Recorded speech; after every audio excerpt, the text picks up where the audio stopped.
Sarah, did you want to call the roll?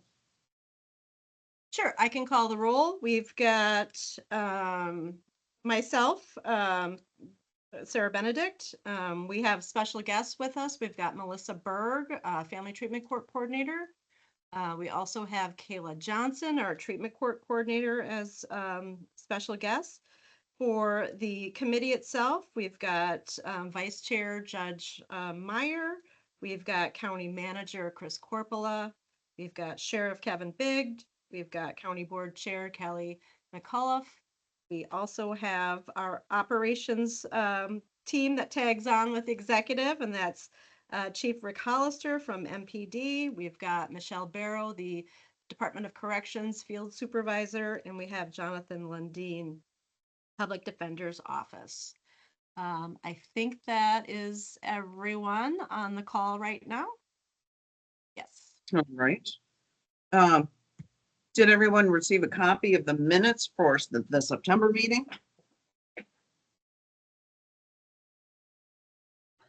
Make a motion to approve. Is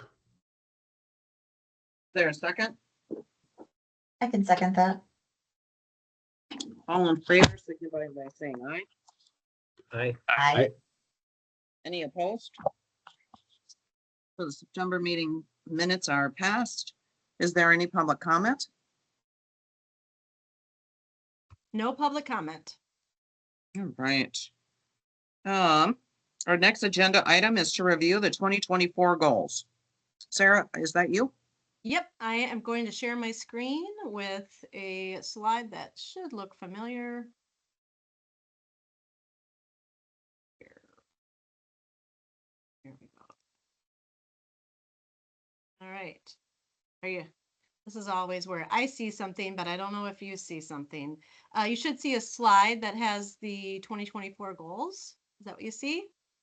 I do Yep. see that. We've got it. Okay, very good, very good. Okay, so this is what was approved at the beginning of the year for us to really focus on. And we had the full implementation of the law enforcement deflection diversion initiative. So that's the Project Hope joint efforts between both the Sheriff's Office and MPD. As far as that's concerned, those are projects that are still up and running. We were able to secure funding for the next several years. So the Sheriff's Office received a new grant to support the behavioral health officer.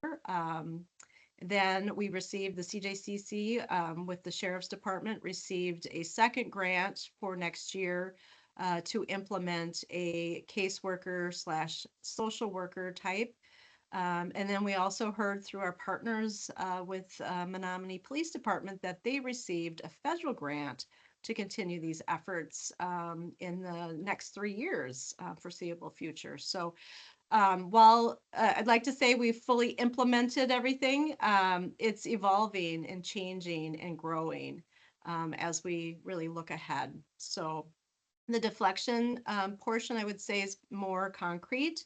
The diversion piece has been slow to develop, and I think slow to get the buy-in by other officers to have that diversion at that point of law enforcement. But that was a goal for the year, and we've been able to kind of keep that afloat, but I wouldn't say it's fully implemented or developed. Second goal was to really, we collectively found value in the education components and really continuing to provide pieces of education and information across the CJCC. So we've tried to infuse that in most of our monthly meetings, quarterly meetings. That's something that we carried forward from the previous year.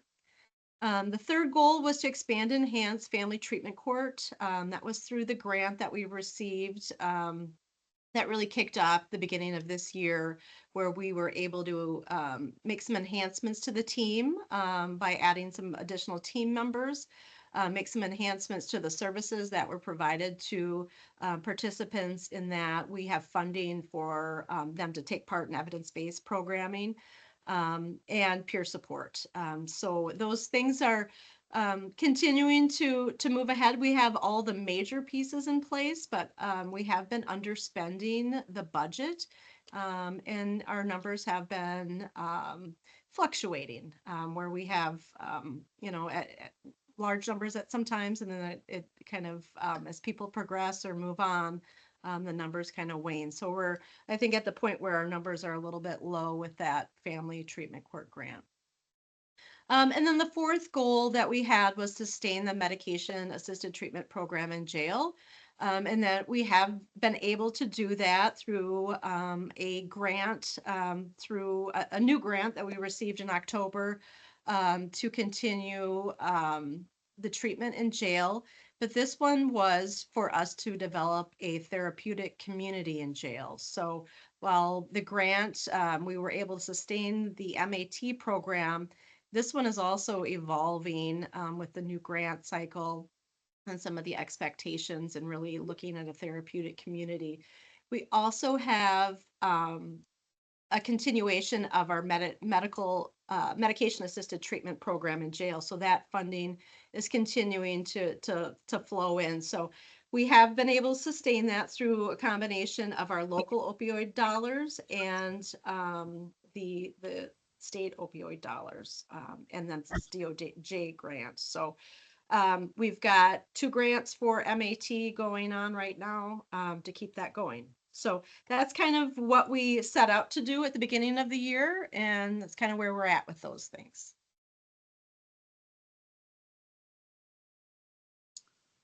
And Anyone? I thought we had somebody else join us. Oh, we've got Greg, the new chief at UW Stout. Glad to have you join us, Greg. Sorry about being late. So. No problem. Does anyone have any questions about the 2024 goals?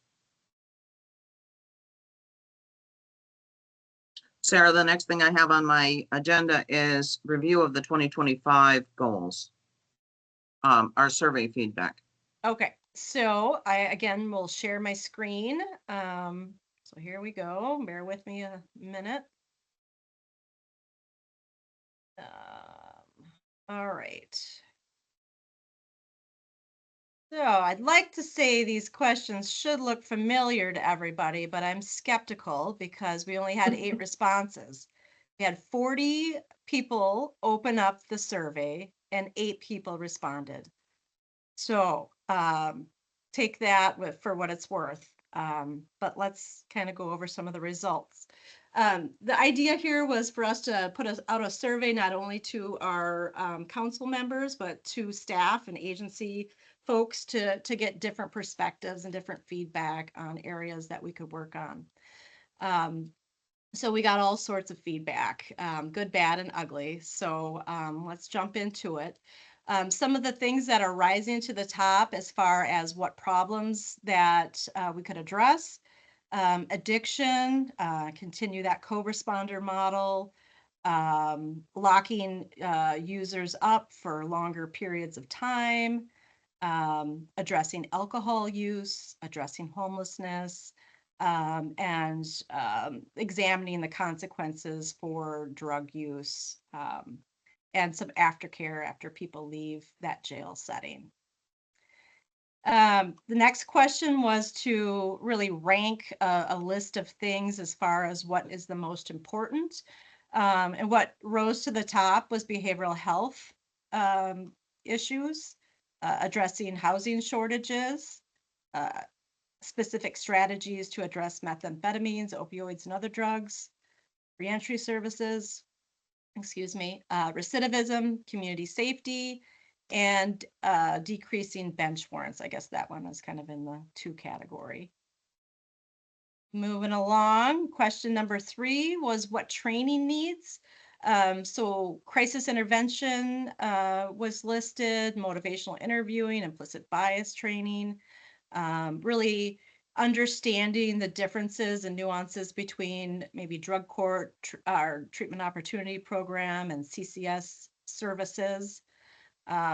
Having law enforcement have a better understanding of the variety of CJCC programs and really what the council is doing. Some people think we have enough meetings and we're good.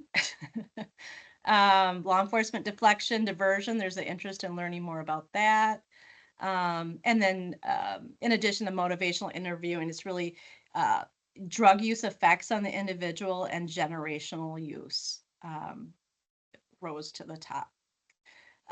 Looking at what could be improved in our system, some of the comments are the revolving door of cash bonds and warrants for non-appearances. Having law enforcement contact when there's behavioral health crisis, that really pulls it into the criminal system when the person needs resources, not necessarily the criminal justice response. Also looking at resolving cases quicker, shortening the time it takes for cases to go through, and then DA and judge accountability. For improvements between agencies, better collaboration, housing entities need to talk to each other, more, I guess, understanding from elected officials and county board officials on the demands and expectations and challenges facing law enforcement, to help them make those decisions that they make. Buy-in between the different agencies and the services.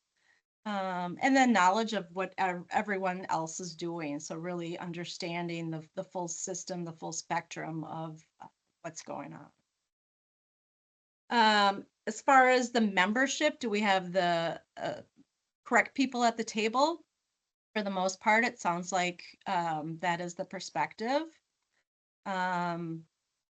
Question number 7, looking at gaps that could be addressed. Housing again is coming up on the list. More understanding between the differences with some of the programs and how they differentiate between each other.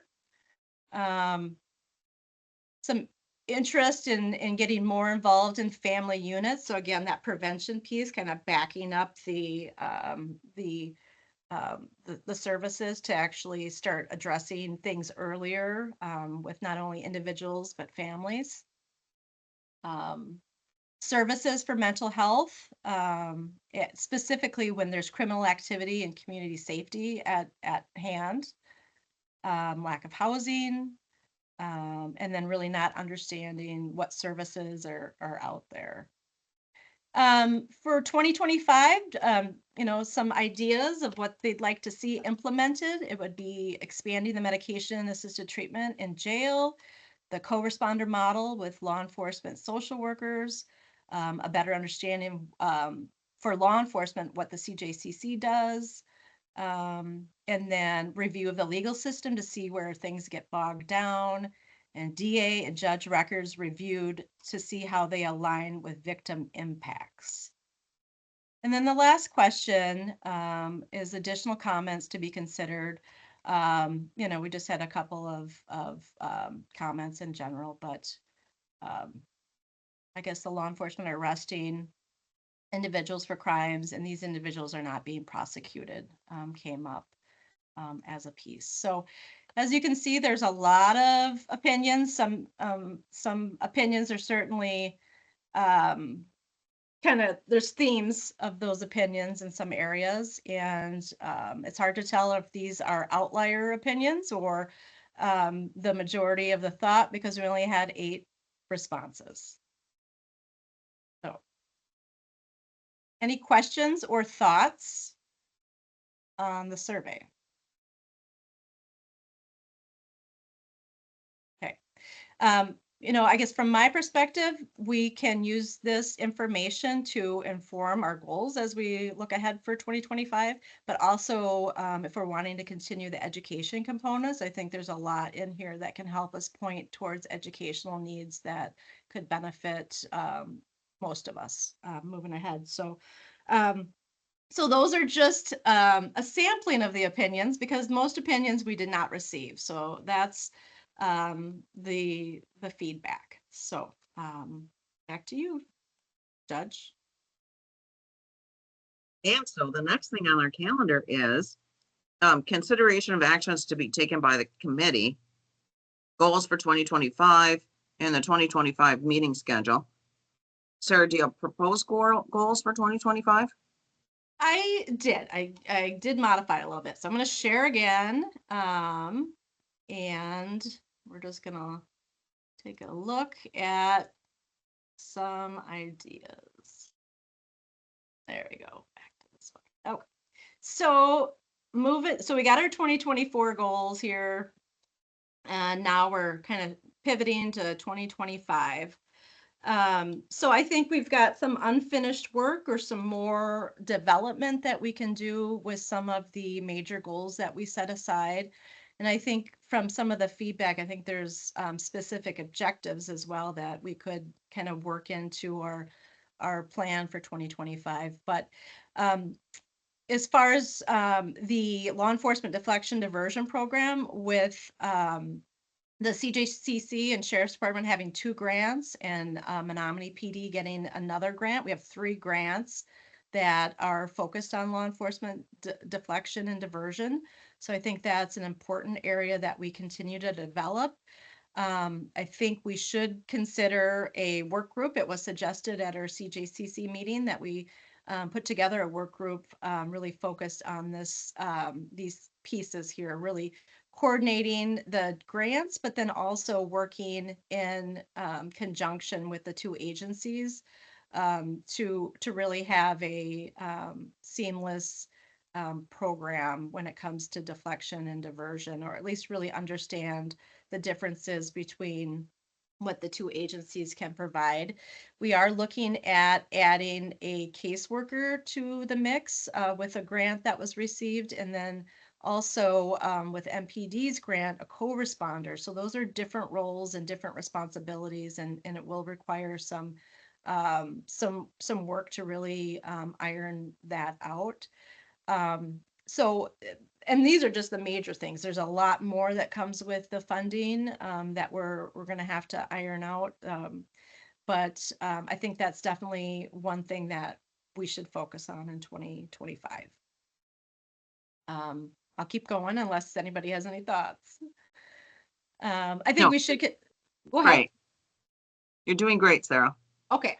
I think we should continue the professional development. I think that we heard that kind of through the survey results. I think we want to continue education and sharing knowledge, and whether that's in these meetings or having speakers and opening other training events up to other partners. I think we should continue that in 2025. As far as, we can check the family treatment court grant expansion off our list, but I think there's unfinished work to be done there. So I attached that on number 4. So I'll just kind of skip that for a minute.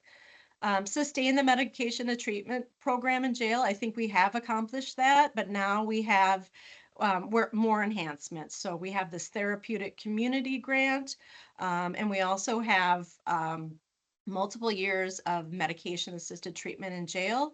And I think we heard through the survey, and we know through just our staff doing the work, that the reentry release planning could be bolstered, and there could be a place for peer support for people leaving the jail and coming back into the community. So I think there's work to be done there that could be covered through grants that we have. And then the fourth thing is, this one is not a done deal. It's an application that we have out, but it continues to move through the approval process. And that is treatment court team enhancements. So similar to what we have done in family treatment court, where we've added some key expertise to the team, namely people with lived experience and the mental health expertise to the team. And then have additional funding for services that aren't covered by traditional insurance or other ways of paying, that we can really infuse $100,000 into treatment court. So that'll require some work to be done. And then as far as family treatment court, you know, this is something that I think those of us that are working in the program can know and feel and see.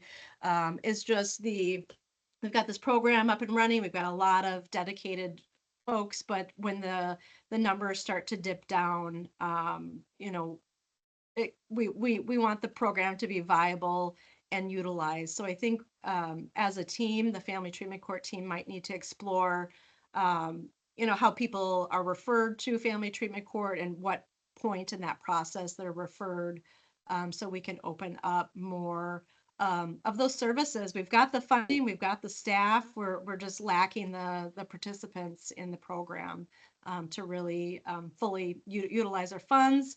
And really see the gains and the outcomes that we want to see with these families and these intensive wraparound services. So those are some suggestions for the team to chew on. So I'm going to stop sharing so I can see you guys. There you go. And if you want to look at the slides again, I can throw them back up there. And I didn't run this by you, Sarah, but I have been looking at the Department of Justice issues regarding DNA testing and whether we're complying with the DNA testing or whether, I don't know that complying is the right word. I think the right word is maybe we're missing people. And so felonies, people that are convicted of felonies and people that are convicted of misdemeanors are required to be DNA tested.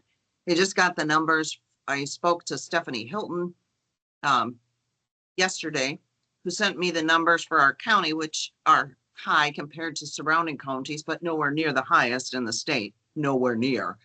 And those are for past ones that we've missed. I think that there is a perspective to go forward and make sure our process is picking up everybody that we can pick up. And I think the state is going to look at counties going backwards to catch people who should have DNA tested and did not. And so I think the CJCC is particularly situated to address this because we need to, the 3 judges are part of it, the sheriff's part of it, the district attorney's part of it. I think the first step is mapping out what we're doing. When I talked to Stephanie Hilton yesterday, she said that she is going around the state meeting with counties. And if we had a February meeting, she would be open to coming and talking to us about these issues. And so, you know, I thought that might be we don't have any money for it, right?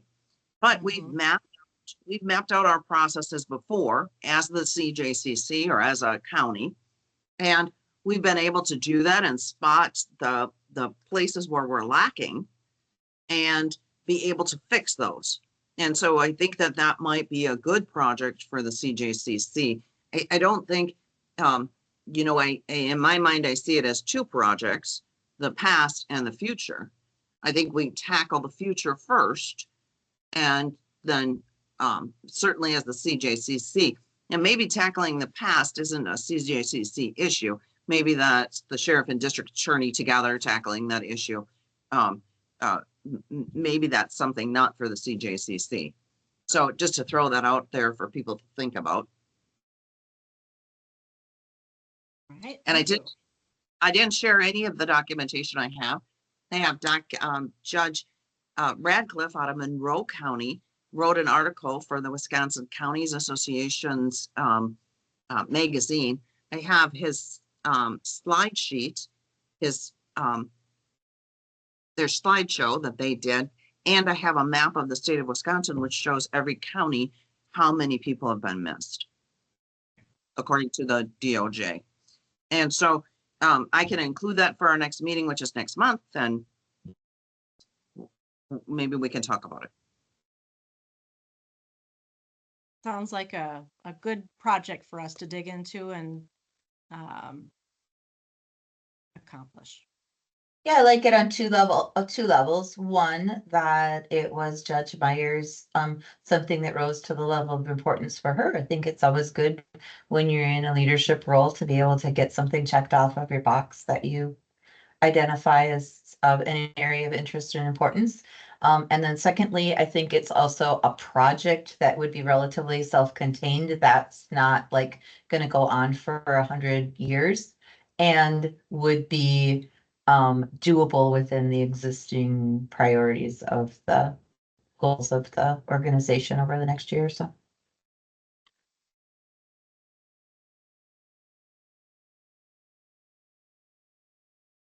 And I So- guess as a final note, given the sheriff's department's recent use of DNA for solving a long-term cold case, it is of, as the technology evolves, it's of increasing importance for us to be accurate in capturing those. The number of people missed statewide is astounding to look at, and I'll include those numbers next time we meet. Does anyone else have anything that they want to add for consideration or goals for 2025?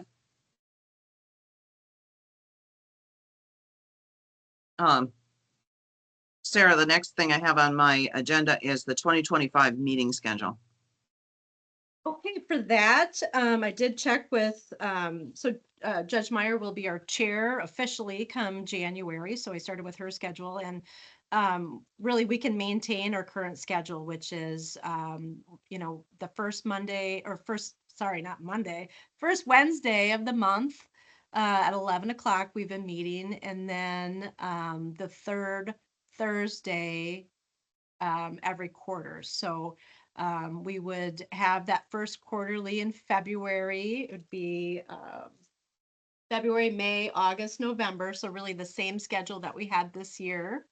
And then we have our monthly meetings in between where we're combining both our executive and operations. So we're having one meeting each month. And that would be that the Wednesday at 11. So our monthly meeting would be Zoom or Teams like we're doing now.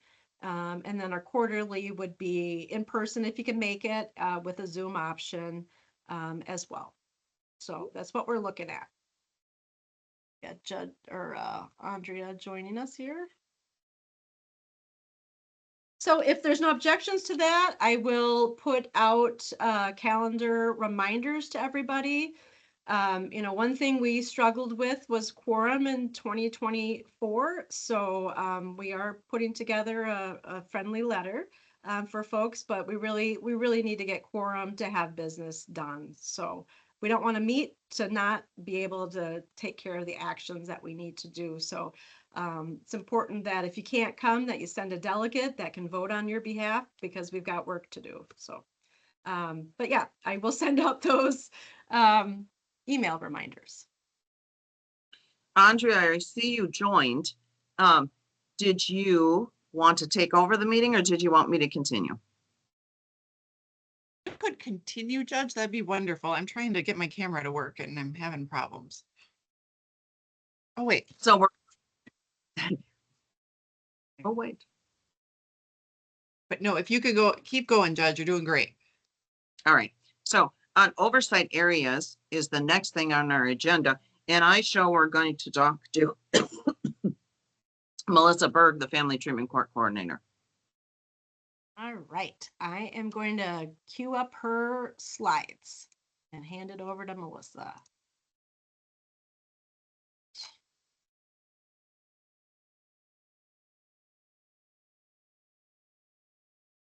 All right, you seeing the slides, I hope?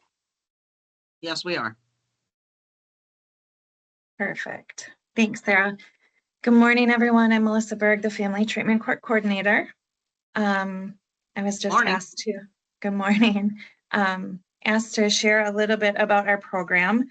So the mission of the Family Treatment Court program is to improve child welfare system outcomes for families impacted by parental substance use through evidence-based wraparound programming, collaborative case management, and judicial monitoring.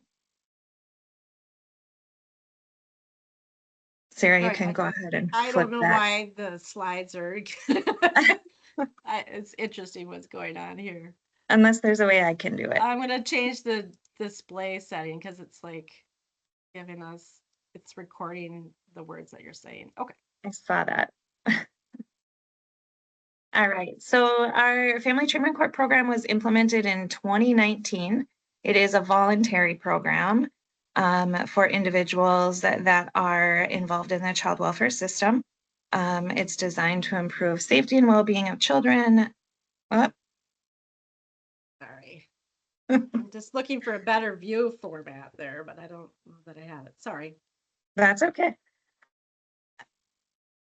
So the program is designed to improve safety and well-being of children. In it keeps jumping around. It's me because I'm on the Oh. right slide. So Melissa, just go ahead and ignore Just Sarah. Keep Thank going you. and ignore. So we provide the parents access to drug and alcohol treatment, the judicial monitoring of their sobriety by them attending court, and individualized services for the entire family unit. Currently, those referrals for the program are received from the child protection social workers or caseworkers. Typically, that's coming from an initial assessment worker. It does sometimes as well come from an ongoing worker if there is, if participation is later determined to be appropriate. We do have both in-home and out-of-home cases that we serve. The typical length of the program is 15 to 18 months, although I would say it's been taking, I would say closer to the 18-month mark for individuals to complete the program. Our team consists of Judge Meyer, myself, we have 2 CPS social workers, a substance use treatment provider, mental health therapist, an ADA from the DA's office, although on hold currently, a family and children's manager, criminal justice director, and then we have a peer support liaison as well. We do have a capacity for 20 participants at a time.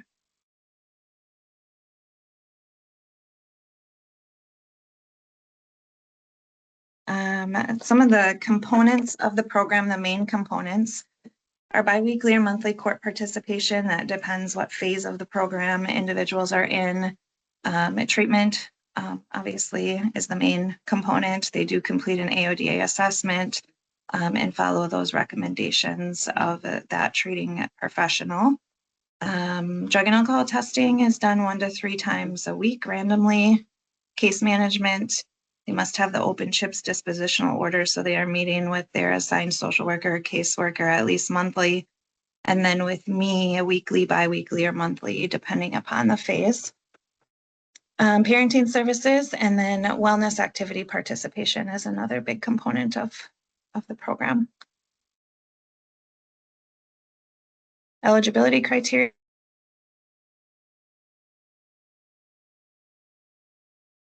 Be able to participate in services in Dunn County. We do serve individuals that don't necessarily live within the county, but it is important that they're able to get here for court for drug testing and all of the requirements. Substance use must be a contributing factor on the CPS screening form or petition, and then a moderate to severe substance use disorder is determined through that AODA assessment. And obviously they must agree to follow the program requirements.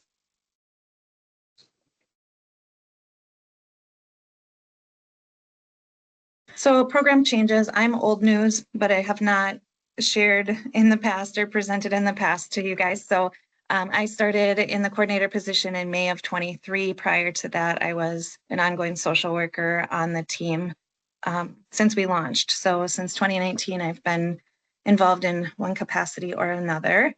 We implemented a new case management system that would have happened in April.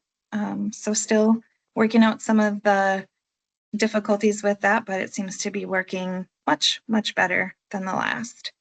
As Sarah has mentioned previously today, we were awarded the grant, the OJJDP grant, in fall of 23, October of last year. Our Wisconsin DCF grant will actually be ending. That was the grant that got us boots on the ground and implementation of the program. And so that has been, they renewed that grant, but we are no longer going to be receiving that. So additional team members were added. So that included the licensed therapist and then a peer support liaison. And we recently have had some staff changes here within the Family and Children's Unit. So 2 new team members. Those are Loretta Olson and John Welch, both CPS ongoing workers. It's great. They have some experience and come to us excited for the program. So the Office of Juvenile Justice and Delinquency Prevention grant that was awarded, I think, Sarah, you talked about this. The total grant amount is $896,784 to be used over those 3 years. Its purpose is to enhance the program that already exists. So we began using those funds in January. It has allowed us to increase access to substance use treatment, enhanced evidence-based programming, and data-driven interventions. Those are things like parent-child interaction therapy, parent coaching, behavioral intervention team, just some real, I think, are very neat individualized services for families that wouldn't necessarily be able to participate in those without the program. We had the addition of the peer support liaison on the team, and then every participant also has the ability to have a certified peer support specialist assigned to them and work with them if they are willing and wanting that. In my opinion, I think that has been a huge ticket to success for a lot of participants. We were able to add a behavioral health therapist to our team, enhance drug testing, enhance some of our incentives, and then increase team building and training for Family Treatment Court team members. Some stats for 2024. We have served 18 adult individuals, 28 children, 11 of those carried over from 2023, and 17 children. We've gotten 22 referrals in 2024. I currently have 1 outstanding. I don't know what the petition status on that case will be, and so I'm just holding on to that, waiting for the worker to make a decision with that. We enrolled 7 new participants. We had 9 graduations, 5 terminations. 4 of those were lack of compliance and not meeting requirements, and 1 of those was a new criminal charge relating to substance use and not being able to meet requirements due to incarceration. And we had 0 general discharges. So this is my oops. Please ignore that little chart. That's not the final chart for the recidivism. We don't have a ton of data. Obviously, the program's relatively new. There is the 3-year number that is accurate, is that it was 2 of 2. I think it is worth mentioning with that recidivism rate that 1 of those individuals is actually re-enrolled and back in our program for a second time. So I want to make sure that we account for that, because that's a success. So that case is open and doing incredibly well. And then you can just see some of the numbers since 2019. There's been a total of 99 referrals. We've had 47 participants, 21 graduations. 8 of those graduates have re-entered the CPS system. 6 of those cases are either closed or were never repetitioned, and 2 remain open.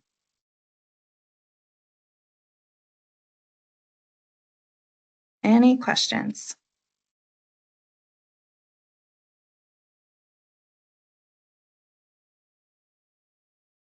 Thank you for presenting, Melissa.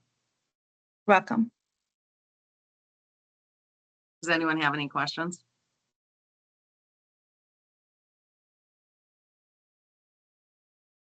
Kayla Johnson, I think you're up next for a oversight of Dunn County Treatment Court.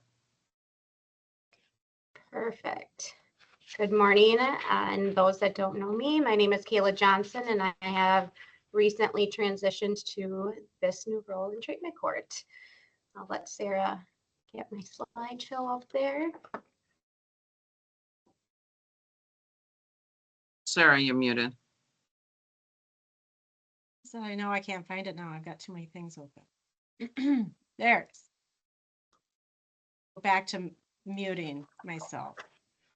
Whoops. Wrong one.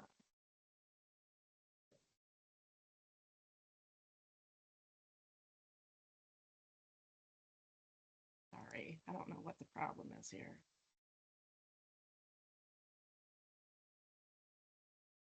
Sarah, why don't you work on that? And Kayla, why don't you start? All right, I will just get started. So Dunn County Treatment Court started in 2008. Treatment Court is a voluntary program that offers an alternative to traditional sentencing on drug or alcohol related charges, or a alternative to revocation through probation. The mission is to empower individuals to establish and maintain recovery, and have that as well as the safety or community safety aspect. Treatment Court is a multidisciplinary team approach. On our team currently is Judge Peterson. However, we will be transitioning as of January and welcoming Judge Wagner to our team. Myself as the coordinator, Sarah as the criminal justice director, Paul Gilbertson is our current probation and parole representing agent. We have Jenny from behavioral health, mental health provider on our team. Tani from Arbor Place is our substance use provider. John Lundeen is the defense attorney representation. Megan Kelly has been our ADA on our treatment court team. And then Commander King from the police department and Chief Marshall from the sheriff's department.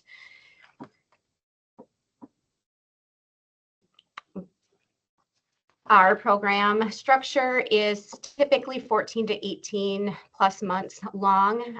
Recently, we have been making changes to the phases due to the revised standards and best practices. So really looking at what changes can we make to better meet and serve the population that we are serving in treatment court. We are using evidence-based practices and models. We are providing that intensive case management and supervision. The individuals are meeting with myself, depending on their phase or where they're at. If they're not doing well, that may be increased. They have frequent court hearings, frequent and random drug testing. Similar to family treatment court, the random drug testing, depending on their phase, is anywhere from 1 to 3 times a week as needed. Treatment is a component and a requirement of the program, substance use treatment for sure. And if there is a need or a recommendation for mental health, that is also recommended and follow through with. And then other individuals come to the team or come into the program with a lot of other needs. And so they may have more individuals on their team. Some of the individuals that are currently in our program also are served through CCS because they have a much more intensive need of more wraparound services. And so ensuring that we're connecting them to our community resources as well has been a big piece of it. Treatment court uses the incentive matrix. So we really are focusing on being very mindful of that positive behavior, as well as we use a matrix for our responses to their behavior. Everything we are learning and seeing at the national and state conferences is really, really pushing those incentive-driven things. And when we are implementing that appropriately in our court, we are seeing that those individuals truly change. So treatment teaches those new behaviors. The supervision that is provided by case management, DOC, detects those behaviors, as well as drug testing. Those sanctions stop the behavior, and that would be our response matrix. So we're looking at various different sanctions to look at. That does not equate to jail. That equates to a lot of different responses. Sometimes that's a treatment response, and sometimes that is a jail response. Incentives repeat that behavior. And so really my role, the judge's role, and the other team members' role is really ensuring that we're focused on those incentives. We're not missing that opportunity to be praising and incentivizing any of that good behavior that is occurring. And as we know, when we're using all of those to the model, that is really when we're seeing that motivates those individuals for change. In 2024, our current graduation rate is 51%. We have had 10 graduations and 4 terminations. Those terminations have been, those are all terminations due to individuals that would have been revoked or that were just not compliant in the program or successful in the program. The individuals that we are serving in our program are those with high risk, high needs.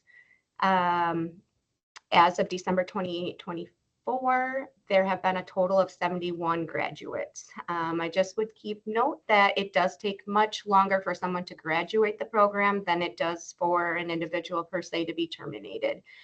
A lot of these individuals, as we know that the criminal justice system is lagged as well. And so a lot of these individuals have been, these charges are from a few years back, and they have been, now in programming and being offered and held accountable to the treatment and needed things to help build their recovery capital and get them in a different place. So. Some of the recidivism stats that I wanted to share that I know that most of you have probably also been exposed to, but just keeping in mind that all of the individuals that we are serving in treatment court are given a different way to look at this is really they're given that intensive case management wraparound. And so any individual entering in treatment court from the start is already a harm reduction that is being met. We are more eyes. We have different ways that we can help these individuals maneuver through life and through their challenges. Which I think is definitely a need for the high risk, high need individual population that we are working with. And so since the program, 79% of the program graduates had no new convictions 1 year post program. So 46 of those 58 graduates were no convictions. On that flip side, it's 12 of the 58 graduates did have a new conviction post 1 year. And so when we're looking at that, really keeping in mind that as that is a higher percentage, we really have a good pool of people who are not having convictions at that post 1 year, which is great. We are going, working with that high risk, high need. We anticipate that there will be some individuals that do continue to have struggles or need more, need to come back again and have continued work to be put in. So again, 45% of the program graduates had no new convictions 3 year post program. And then 46% of the program graduates had no new convictions 5 year post program. And the national average for treatment court recidivism is hard to calculate due to the courts having different eligibility from county to county and state to states. Kayla, I just have a quick question as long as you're on that. So across the state, is that how most treatment courts count it as convictions or additional charges? Because obviously to even get a conviction within 1 year post program is almost nearly impossible by the time it gets through the court system. Are we tracking the additional charges or only convictions? I can address that, Kayla, if you don't mind. So initially we did look at charges across the board, but charges aren't convictions. So to be more of a measured, we went to convictions. So right, not necessarily everybody is going to get through the court process in 1 year, but it's still a measure, right? It's still a consistent measure. So the state is doing evaluations on the TAD funded sites. So the next report is due out early 2025. They look at charges, convictions, all the different types of recidivisms. They look at the charges of the new charges, like is it a property charge, is it a financial crime, is it a drug charge? So they're going to have a lot more in-depth information, but that is only the TAD funded sites. The rest of the sites are really, they do their own measurement and do their own reporting to their own stakeholders.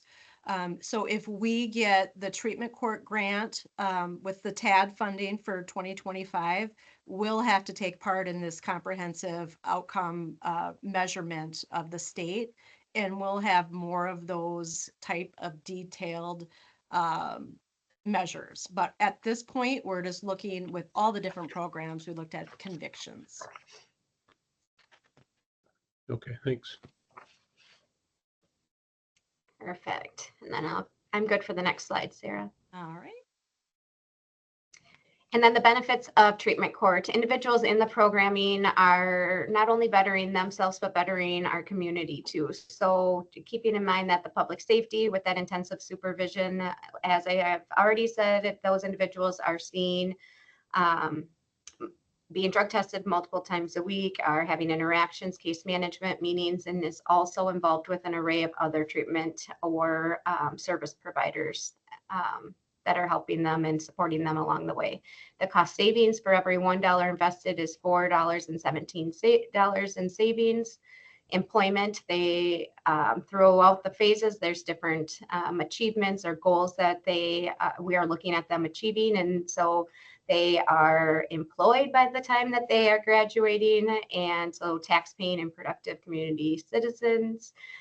Family relationships, most of them have reports throughout the program. Once they have become sober, they are mending those relationships. They are working towards reunifying with their children, finding where their kids may be, all sorts of different things, but all having positive interactions. I have an individual right now in treatment court who addiction, the substance use disorder does not just lie. He didn't start this. It's just been generationally an issue. And he has his family engaged in the craft programming that's offered at Arbor Place. And so really we're providing these ideas and resources to the individual to help not only themselves, but the family dynamic and those that they surround themselves around. I touched on this a little bit before, but that harm reduction, those individuals that are in the program, again, are being exposed to positive things, positive recovery information, positive recovery individuals, support, wellness, and recovery meetings are a component of our program. And so that is a requirement that they really are kind of forced to make those positive connections and be saturated in that environment. And then stability, all of those housing, family, employment, recovery community, those are all the things throughout our phases that we're really working on so that when they do meet graduation, they have all of that around them and they hopefully have a lot more coping skills and supports that they can maneuver those life challenges if and when they come their way. So again, I'm new into this role, and so I'm looking forward to continuing to vamp our treatment court and see how we can evolve and make new changes and keep up with the trends. Thank you, Kayla. Well, we miss you in family treatment court. I miss you all too. Does anyone have any questions for Kayla? No, then let's move on. Sarah, do you have any local trends or local challenges, collaborations or priorities? And there's some sort of video from, oh, that's Katie. It's part of Katie's window. I get it. Okay, so ignore that little comment. Okay. Sarah, are you? Yes, actually, Chief Deputy Moltoff reached out to me as the CJCC and is wondering about our interest in taking over the Crime Prevention Board. So that is a funding that is collected through the system, that portion of it goes to the Crime Prevention Board, the local one, which we have established. Currently, Chief Deputy runs that, but as he's looking to, make sure things are all situated as they should be, it really shouldn't be housed within the sheriff's office, from what I understand, as far as the funding and the awarding of the funds of that Crime Prevention Board, because essentially there's grants that are awarded to the local community based on the collection of the funds. Largely those go to Crime Stoppers, which is run by the sheriff's office. So the idea is to have just more separation and a little bit more balance and decision making. That would be, maybe a two-step process instead of a one-step process. And Sheriff, I don't know if I misspoke or you'd like to add anything to that. Yeah, the Crime Stoppers is a separate entity, separate from the sheriff's office. And these monies generally go to fund Crime Stoppers. The chief deputy's heavily involved in our Crime Stoppers program, but not run through the sheriff's office. It's not one of our programs. So it's a kind of a conflict of interest of Marshall, even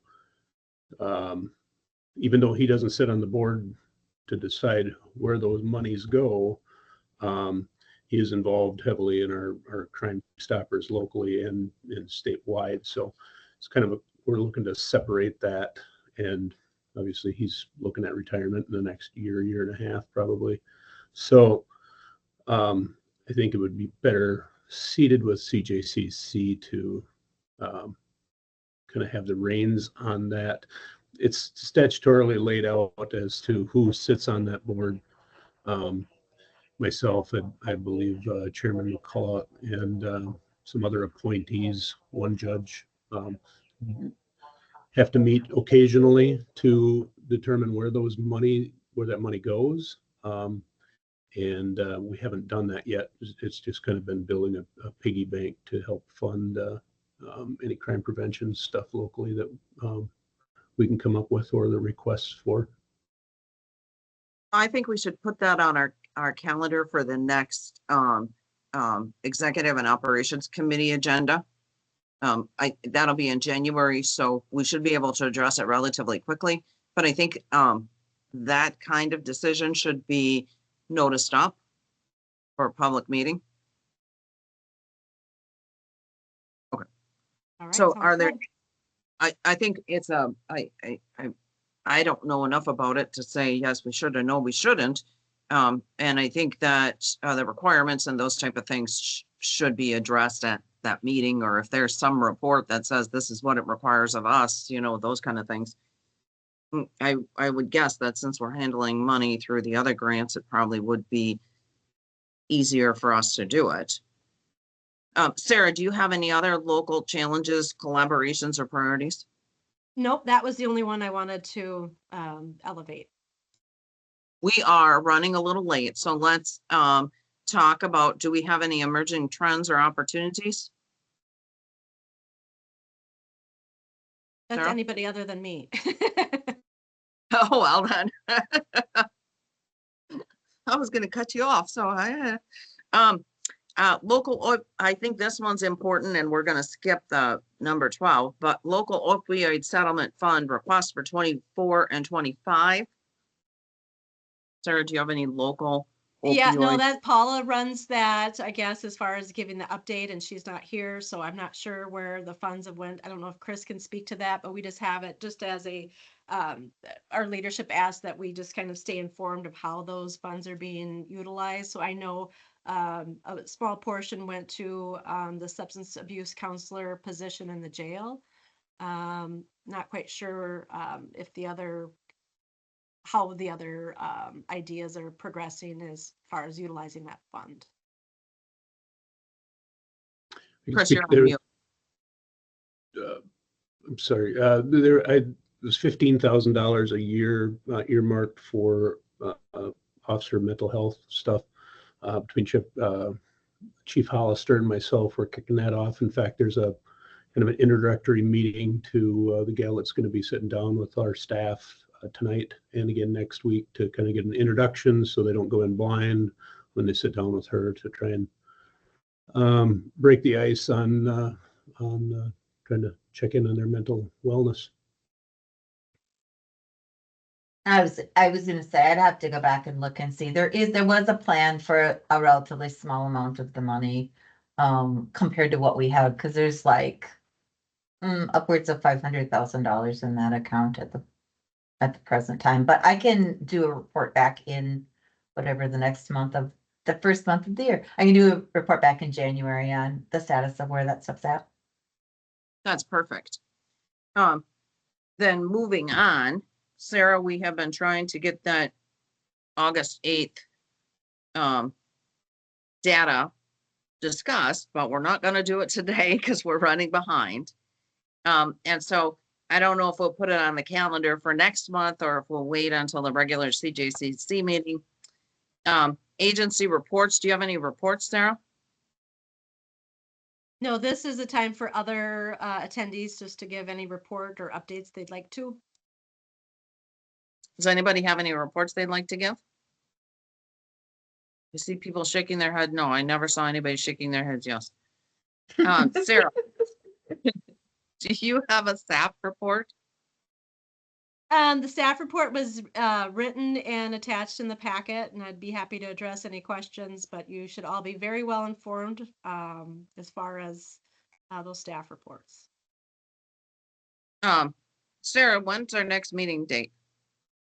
Well, January. if we use January 1st, the first Wednesday of the year, and that's a holiday. I think sounds like we got business to tend to in January for the executive. So I'll look for an alternative date, and hopefully it works with the majority of people so we can kind of fine tune some of these goals, talk about the crime prevention board and some of the other things that we've outlined today. All right. So Sarah's going to keep us up to date. Basically my role today was to call on Sarah. Is there anybody that wants to adjourn? So moved. All right. And so I think we're done. I'm sorry we're running late. And I would promise that we won't do that again, but I can't. So we'll see y'all next time. Thank you. Bye-bye. Thank you.